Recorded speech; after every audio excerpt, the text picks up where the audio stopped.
Hello friends, welcome to my YouTube channel. Friends, अगर आप कोई भी एग्जाम्स की तैयारी कर रहे हैं जैसे रेलवे, एसएससी, व्यापम हुआ, एमपीएसआई हुआ, railway NTPC, railway group D, और अगर आपकी मैथ्स वीक है तो आपके लिए मैथ्स की प्रैक्टिस करना बहुत ही जरूरी है, जिसके लिए मैं डेली बेसिस पे आपके लिए मैथ्स के क्वेश्चंस लेकर आ रही हूँ। मैथ्स प्रैक्टिस मांगती है, जितनी ज्यादा आप प्रैक्टिस करेंगे उतने ही ज्यादा आप मैथ्स को समझ पाएंगे। और आसान ट्रिक से सॉल्व करना अगर सीखना है तो मेरे चैनल से जुड़े रहिए। अगर मेरे चैनल को सब्सक्राइब नहीं किया है तो जल्द से जल्द मेरे चैनल को सब्सक्राइब कर दीजिए और पास ही दिख रहे हैं बेल आइकन को भी प्रेस कर दीजिए, जिससे जो भी न्यू वीडियो में डालूंगी उसका नोटिफिकेशन आपको मिल जाएगा। यहाँ अगर ये क्वेश्चन दिया हुआ है, अगर आपको आता है तो बहुत अच्छी बात है, जिनको नहीं आता है उनके लिए क्वेश्चन में सॉल्व करवा रही हूँ। आसान ट्रिक से सॉल्व करना बताऊंगी, जिससे कि ज्यादा से ज्यादा आप समय बचा पाएंगे और बहुत कम से कम समय में क्वेश्चन आप कर पाएंगे। देखिए क्वेश्चन पढ़ते हैं। क्वेश्चन क्या है? किसी वस्तु के अंकित मूल्य पर क्रमागत 3 छूट। क्रमागत मतलब 3 छूट लगातार दी हुई है। जैसे 100 रुपए पे फॉर एग्जाम्पल 100 रुपए पे 10 रुपए की छूट, तो 90 रुपए, फिर 90 पे फिर 5 या 10% की छूट, जितना भी आएगा अगले भर उस पे छूट दी जाती है। इसे बोलते हैं क्रमागत छूट। जो भी इसका आता है बैलेंस, उस पे अगली छूट दी जाती है, उसे क्रमागत छूट बोलते हैं। जिन्हें नहीं पता था, ये उनके लिए जानकारी मैंने दी है। किसी वस्तु के अंकित मूल्य पर क्रमागत 3 छूट है। 3 छूट 19% की किसी एकल छूट के समतुल्य है। मतलब 3 छूट बराबर देने के बाद में छूट इतनी होंगी जितनी, अगर टोटल पे डायरेक्ट 19% दे दिया जाता तो टोटल उतनी छूट होती। ये बोला है दोनों एक दूसरे के बराबर है। यदि पहली और दूसरी छूट की दर क्रमशः 10 और 4 है तो तीसरी छूट आपको बताना है कि कितनी है। तो ये ऐसा होना है कि तीनों मिला के टोटल पे 19% की छूट के बराबर हो जाए। इसे शॉर्ट तरीके से बताना चाहूँ तो कैसे बताऊंगी? अगर पहली छूट की बात की जाए, पहली दर 10% है तो 10% एक्चुअल में क्या होता है? 10 से 9 होता है। तो 10 से 9 कैसे होता है, ये जिनको पता है उनके लिए तो ठीक है, जिनको नहीं पता है उनके लिए यहाँ रफ में बता दी। 10 से 9 मतलब देखिए 10% मतलब 10/100। ये तो आप सभी को पता ही होगा। जीरो से ये जीरो चलेगा। अब यहाँ क्या बचा? 10। यहाँ क्या बचा? 1। अब इस 10 में से 1 चले जाएंगे तो छूट कितनी बचेगी? 9। छूट तो उतनी है, लेकिन ये बन क्या जाएगा? 9 बन जाएगा। मतलब 10 से 9 हो रहा है। 10% की छूट 10 से 9 कही जाती है। ये एक शॉर्ट ट्रिक है जो कि आपको करते करते आ जाएगी, जिनको नहीं आती है उनके लिए। अब देखिए 4% कितनी होती है? देखिए 4/100। वैसे तो मुझे तो पता है कि 25 से 24 होती है, लेकिन आप जो अगर ज्यादा करते जाएंगे, जितनी ज्यादा प्रैक्टिस, तो ये आपको भी याद हो जाएगी। जिस क्वेश्चन में आपको 2 से 3 मिनट लगने वाले हैं, उस क्वेश्चन को आप 5 से 10 सेकंड में सॉल्व कर पाएंगे। 10% की छूट, 4% की छूट 25 से 24 होती है। लेकिन देखिए समझाने के लिए बताती हूँ। देखिए 4 1 4, 4 2 8, 2 इधर चलेगा तो ये होगा 20, 4 5 20। अब 25 में से एक गए तो होगा 24, तो मतलब 25 से 24। तो दूसरी छूट कितनी हो गई? 25 से 24 हो जाएगी। ठीक है। अब तीसरी छूट अपन को पता नहीं है तो वो मान लेंगे x से y। अब इन सबका जो कंक्लूजन निकलता है, वो कंक्लूजन क्या निकलता है कि 100 रुपए की चीज कितने में बिक रही है? 81 में बिक रही है। कैसे? क्योंकि उन्होंने बताया कि तीनों छूटों की के बराबर ही ये 19% की छूट है। तो मतलब 100 रुपए की चीज 81 रुपए में जा रही है। कैसे? 100 रुपए में तो 19%। कोई भी चीज 100% मानते हैं ना, यहाँ अपन को कोई अमाउंट तो दिया हुआ नहीं है, सिर्फ परसेंट दिया है, तो 100% मानते हैं। तो 100 में से 19 चलेगा तो बचे कितने? 81। मतलब 100 रुपए की चीज फाइनली उसे कितने में पड़ रही है? 81 में। तो ये कंक्लूजन अपन को नीचे रखना है। अब इसे अपन डायरेक्ट यहाँ से काट सकते हैं। ये जीरो से ये तो जीरो चलेगा। अब इसे 5 5 ऊपर से नीचे इस लाइन में कटेगा और ऊपर से नीचे इस लाइन में कटेगा। इधर का इधर नहीं कटेगा। 5 5 25 और 5 2 10। तो यहाँ कितना हो गया? 5 और 2। ठीक है। अब इसको यहाँ से सॉल्व करेंगे, इधर से सॉल्व करने की कोशिश करेंगे। तो ये हो गया 9, 9 9 81 हो गया। और फिर 3 से काटेंगे तो 3 8 24 और 3 3 9। अब देखिए यहाँ 5 और 2 आया है और यहाँ 8 और 3 आया। अब मल्टीप्लाई होगा, क्रॉस मल्टीप्लाई। 5 3 15 और 8 2 16, 8 2 16 और 5 3 15। मतलब ये एक्चुअल में क्या है? 16 से 15 की छूट है। ठीक है। ये छूट क्या है? 16 से 15 की। मतलब 16 से 15 मतलब 1 रुपए। 16 में से 15 गए तो बचे कितने? 1। अब इसे यहाँ सॉल्व करना। 8 इंटू 100। और किसके कंक्लूजन में है ये? किसके कॉन्सेप्ट में है? 16 के है, तो 16 को रख देंगे नीचे। अब इसको सॉल्व कर देंगे, आंसर आ जाएगा। कैसे आएगा? देखिए अगर डायरेक्ट इसको काटते हैं, वैसे डायरेक्ट भी काट सकते हैं, लेकिन मुझे याद है कि ये जो होता है 1/, 1/16 जो होता है 6.25 होता है, लेकिन 6.25 आपको सॉल्व करना आना चाहिए। 16 का टेबल ऐसा पढ़ेंगे 100 आए तो 16 5 से 80 होगा और 16 6 जा 96। ठीक है, 16 × 5 = 16 × 96। आप कितना पॉइंट लगाया, जीरो बढ़ाएंगे तो कितने हो जाएंगे यहाँ पे, ये 40 आप सभी को पता होगा। फिर 16 2 जा 32। ठीक है, अब फिर इसमें से 8 बचा, पॉइंट तो लगाइए, जीरो बढ़ा, 16 5 जा 80। तो ये हो गया 6.25, 16 × 5 = 80, 6.25, जैसा कि ऑप्शन नंबर सी में दिख रहा है। क्योंकि इसे समझाया से टाइम लगा, लेकिन अगर आप इसे करने बैठेंगे और अगर प्रैक्टिस आपकी हो गई तो 5 से 10 सेकंड में आप कर पाएंगे।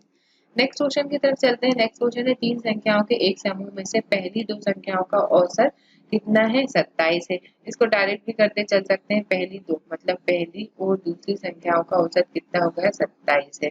औसत 27 है अगर तो आपको याद पता होना चाहिए, औसत मतलब दोनों संख्याओं का एवरेज 27 है, तो एक संख्या दो में मल्टीप्लाई करेंगे तब इसका आंसर आएगा, तो ये हो जाएगा 54।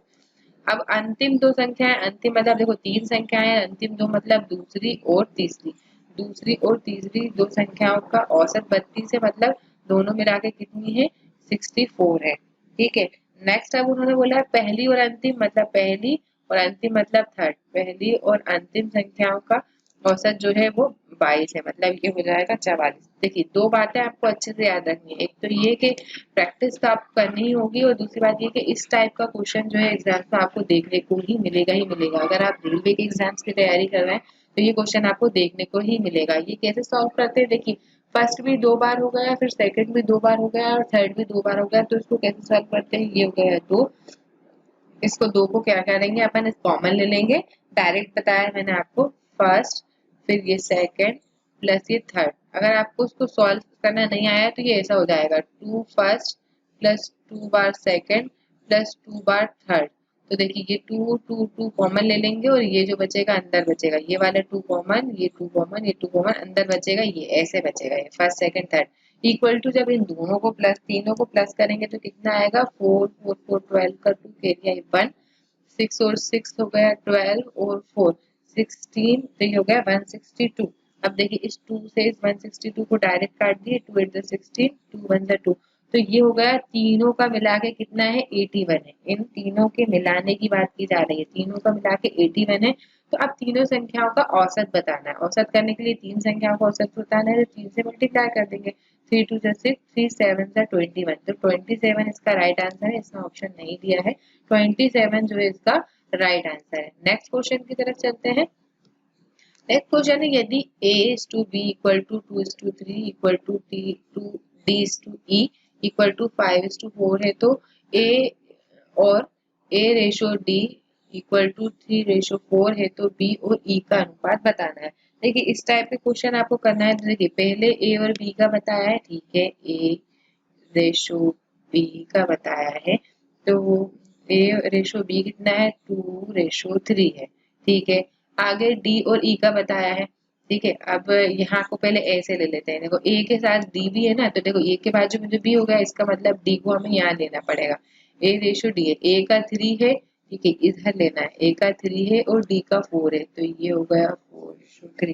ठीक है, यहाँ तक आ गया समझ में, ये वाला हो गया और अपना ये वाला हो गया। अब d का रेशो a के साथ है, तो d का रेशो e के साथ है, तो d को यहाँ इधर लेना पड़ेगा क्योंकि d के बाजू में तो इधर e है, तो d का रेशो e में क्या है, 5 रेशो 4 है, तो d का तो 5 आपको लेने में कंफ्यूजन मत होना, d का 5 है तो d के नीचे यहाँ 5 ही लेना पड़ेगा। ये बिल्कुल शॉर्ट तरीका बता रही हूँ, इससे आपका आंसर कभी भी गलत नहीं होगा और कम समय में हो पाएगा। e का रेशो कितना है, 4 है, तो ये e के नीचे यहाँ 4 रख दिया, बस अब कुछ नहीं करना है, जगह भरनी है अपन को। ठीक है, 2 के बाजू में दो जगह खाली है ना, तो दोनों जगह आपको दो दो लिख देना है। 4 के बाजू में जगह खाली है तो यहाँ 4 लिखना है, यहाँ 3 के बाजू में जगह खाली है, यहाँ 3 लिख देना है, और यहाँ 5 की जगह खाली है तो यहाँ 5 लिखना है। बस आपको पूरा भरना है, कुछ भी नहीं करना है। देखिए पूरा सॉल्व करने की भी अगर अपन बात करें तो पूरा सॉल्व करने की भी जरूरत नहीं है। वैसे अगर पूरा सॉल्व भी करना चाहे तो क्या करना है, इन तीनों का मल्टीप्लाई करके यहाँ लिखना है, फिर इन तीनों का मल्टीप्लाई करके यहाँ, फिर इन तीनों का मल्टीप्लाई करके यहाँ, फिर इन तीनों का मल्टीप्लाई करके यहाँ, फिर जिसका भी रेशो वो पूछे वो बता देना है। लेकिन यहाँ सिर्फ बी और ई का पूछा है तो सिर्फ इसका मल्टीप्लाई करेंगे और इसका मल्टीप्लाई करेंगे। 3 3 जा 9, 9 5 जा 45, यहाँ हो गया अपना 45, और यहाँ पे देखिए 2 4 जा 8, और 8 4 जा 32, तो ये हो गया अपना 32।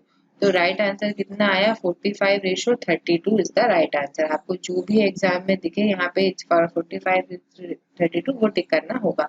देखिए यहाँ पे आपको अच्छे से समझना है, अगर डी और ई का पूछ लेते तो डी का मल्टीप्लाई करते और ए का मल्टीप्लाई करते।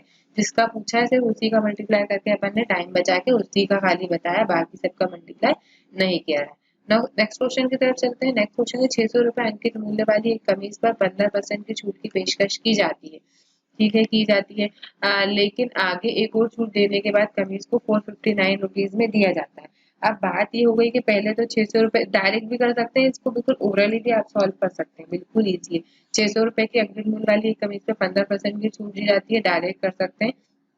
15 6 90 होता है, 15 छक्का 90, तो 600 में से डायरेक्ट 90 माइनस कर देंगे तो कितने बचेगा 510। तो वो चीज जो 510 में दी जानी थी वो कितने में दी गई 459 में दी गई है।